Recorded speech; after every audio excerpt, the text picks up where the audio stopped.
what's interesting about part-time CRO work is for a founder, I think that uh, previous generations of founders believed that, well, having somebody in-house and full-time, it conveys a different level of commitment to the business.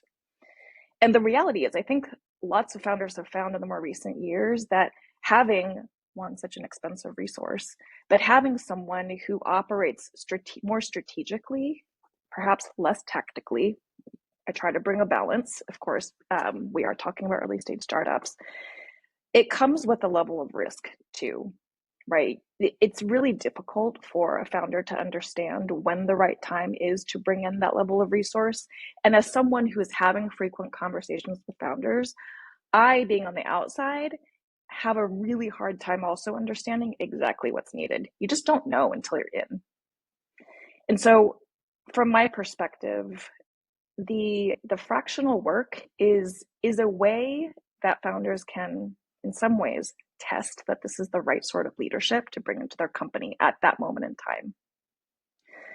In my experience, where I've worked with clients, the scene generally looks like I'm coming onto a scene where there's been some sort of agitation, right? The company has either had a previous CRO or head of sales sort of leader, and something did not work.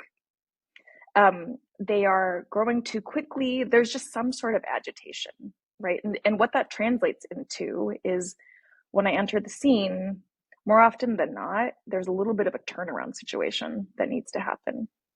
And I know that's okay, right? But it's an important tipping point for that company. So for me, I think aligning with the founder on where we are, why it's the right time for me to join, that's a really clear why of why a fractional CRO or head of sales has entered the scene.